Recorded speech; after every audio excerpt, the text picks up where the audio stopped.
Hello everyone, the Deceptiwolf here. I realize that in my reviews I kind of skipped over the movie lines because, well, it's kind of figure out a good starting point. Well, here's one now. Revenge of the Fallen, Mindwipe. Mindwipe here is an interesting case since he was originally one of the headmasters and hasn't seen action since. Still, it's nice to see him again, and there's a very impressive looking jet. Now obviously, Mindwipe himself was not actually in the film. He was in the toy line for the Revenge of the Fallen line as part of the expanded universe. Thankfully, Hasbro made this move because a lot of the figures in the expanded universe ended up a lot better for not having to follow exactly the movie aesthetics. Mindwipe did receive a repaint, oddly as the Autobot Aerialbot Strafe. Now, if any of you could figure out that one, you're a better person than I am. Now, some of you are wondering, didn't he have a little partner? Yes he did. Skystalker. But I'll cover him in a later review.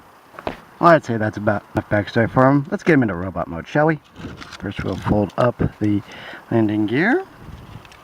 Separate the nose cone from the cockpit. And fold in the wings. Then we fold out, down, fold down like that, and like that. Turn around, separate the cockpit, separate that part for his shoulders, right there. Twist around, pull up for his head, twist. There we go. Fold this part in, turn around, fold in, fold down. There we go.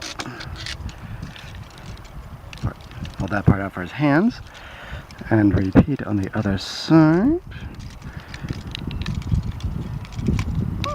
Yeah, these parts have little latches on them, so he can have his little daggers, which are kind of permanently affixed, unfortunately, unless you get just right.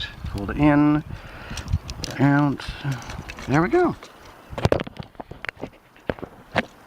Mindwipe, Revenge of the Fallen version, in robot mode. There's also a fan mode that allows him to turn into a bat, but I'll probably be covering that in a later review. Something special. Now, in the G1 universe, Mindwipe was a hypnotist.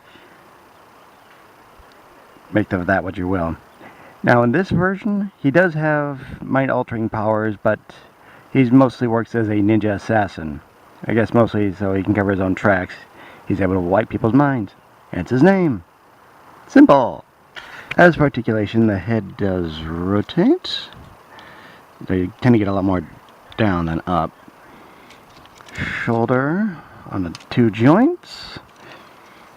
Double odd elbow joint there. Nothing for the wrist due to, well, how they work. You can get a little up and down movement, but that's really about it. 360-degree waist swivel. Pseudo ball jointed hip, along with the third joint right there. Hinge joint for the knee. Sort of odd double ankle joints there. You can't really have his legs like that because it just tends to make him bow-legged. So, kind of have to stick it with that.